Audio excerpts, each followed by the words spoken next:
What is going on, everybody? My name is Greg Helbeck, and welcome to this week's REI Lesson, where each week I share with the people watching this video or listening to this audio exactly a lesson that I've learned in real estate investing that hopefully you can get from this video to save you time and money. This week is going to be all about rehabbing properties and lessons on rehabbing properties. So, as we make this video, if you're not familiar with me, I've bought well over 100 houses. I've done deals in some of the toughest areas in America. I've been doing this business full time for 5 years and I've made millions of dollars. So I'm a qualified person to listen to. I'm not some guy who just got out of a seminar who's giving real estate advice when I've never done it. So if you're interested more about my company, check me out at velocityhousebuyers.com. So rehabbing houses, right? The skinny on rehabbing houses. So at the end of the day, there's a lot of things that go into rehabbing, right? Rehabbing is a very complex business. There's a lot of moving parts. The thing with rehabbing that's different from wholesaling is rehabbing, there's multiple points of failure. Really with wholesaling, there's one point of failure. The deal doesn't work out with the buyer or seller and the deal goes away.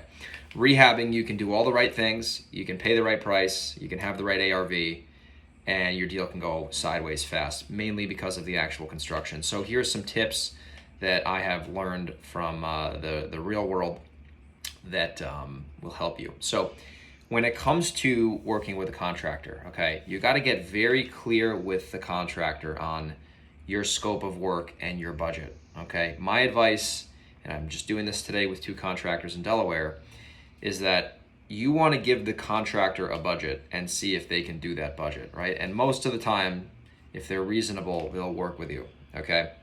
You don't want to hire contractors who work for retail customers, okay? I just had a guy tell me that it was going to be $25,000 to do paint and carpet on a townhouse.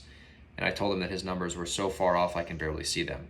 Meanwhile, 2 other guys that I reached out to said that budget sounds pretty reasonable. I might be able to make that work, and they're going there today. So from my experience, you want to give the contractor the budget up front and show all your cards, and he's either going to say, I can do that or I can't do that, and then you can negotiate from there. Another thing that you want to do if you're rehabbing a house is, like I said earlier, you want to avoid big contracting firms for the most part if you're an investor, because they have big businesses. They generally deal with consumers who are going to pay more money. Therefore, you're going to overpay if you're an investor. So I like to hire Chuck in a truck. I'll say that again. Chuck in a truck, right? I don't want to hire someone who's got a huge contracting business, because they're going to overcharge me, right? I want to hire someone literally who has a pickup truck. And I'm not discriminating against people who have Suburbans or hatchbacks or convertibles. My contractors are generally one-man shows with small crews. I prefer them to drive a pickup truck because that means that they're carrying their materials with them and there's not a bunch of back and forth. And, they're smaller operations and they are always hungry for more business. So Chuck in a truck contractors I've found to be the most successful. When it comes to paying contractors when you're rehabbing, you got to be very clear with how you're going to pay them. So I like to give them a little bit of money up front to start, and then I pay them in draws as the project goes on, right? You never want to pay a contractor all up front because you probably never see your money again.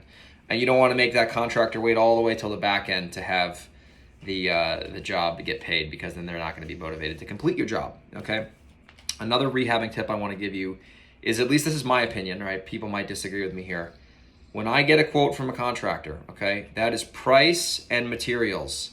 I do not go to Home Depot to buy materials under any circumstances. I have never gone to Home Depot ever. I'm pretty sure ever. I don't want to say that on the record because it might not be true, but I'm almost positive I have never gone to Home Depot to get something for a rehab project, ever. I've gone to Home Depot to get a lockbox. I've gone to Home Depot to get yard signs. Yard sign stakes. I've never gone to Home Depot to get materials for a contractor, because that is not a good use of my time. Not a good use of your time if you're an investor. Have your contractor price and materials. Make them buy all their own materials. Send you the receipts. As long as it fits the budget, who gives a shit, right? You want to be as literally hands off on the project as you possibly can. Not saying you don't need to manage the contractors and have people check up on the job, but you don't want to be swinging a hammer. You don't want to be buying materials. You want a Chuck in a truck contractor to give you a reasonable price that will allow him to make some money, that will allow you to get the job done on your budget. And you want to manage that contractor, whether you're virtual or not. You have someone local that can go check on them, a real estate agent, someone on your team, a property runner. So many ways to do that. but you want to make sure that you're paying them in draws over time. You give them a little bit of money to start, and then you pay them in draws, usually 4 or 5 draws, depending on how big the project is, or 3 or 4 draws if it's a smaller one. You want them to buy all the material. Avoid the big contracting firms because they're going to overcharge because they deal with consumers. Chuck in the truck is going to be your friend. Obviously, make sure the contractor is another tip with contract. I can talk about this literally for hours. Another tip with contractors is if you've never worked with a contractor before, or anytime you do a job really, you want to get the scope of work in writing, detailed writing. This is exactly what's going to happen. This is how much it's going to cost. You would understand that you're going to get paid when XYZ milestones happen. And if there's any issues, we're going to revert back to this document that we completed. We're not going to go bark at each other. We're not going to go to court. We're not going to get an attorney. Anytime there's an issue, we're going to revert back to this document that you signed and that I signed, and we're going to work this out.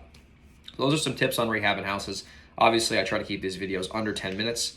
So, as you can tell, I could talk about rehabs literally for 4 hours straight. You'd probably fall asleep.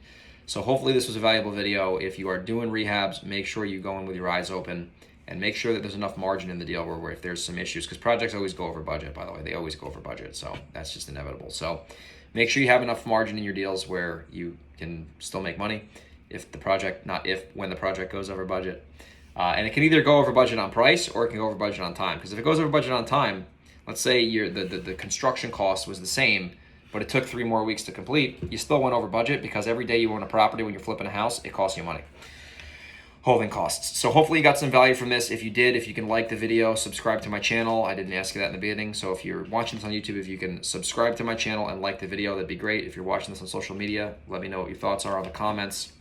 And if you want to sell me a house, if you're a wholesaler, or if you want a JV wholesale deal with me and my company, Velocity House Buyers, you got to be either in New York, in San Diego, or in Delaware. Those are the only areas we buy in, right? Actually, we buy in Pennsylvania too. So if you're in New York, Delaware, Pennsylvania, California, San Diego specifically, that's really where we operate. And if you want to do a deal with me, JV, if you want to wholesale me a house, email me, greg@velocityhousebuyers.com. That's Greg, Greg, @velocityhousebuyers.com. Good luck out there if you're rehabbing houses. It is a good business, but you got to go in with your eyes open, and you got to have the right contractors on your team. Hopefully you got some value. If you did, once again, subscribe to the channel, like the video, and I'll see you soon. Bye-bye.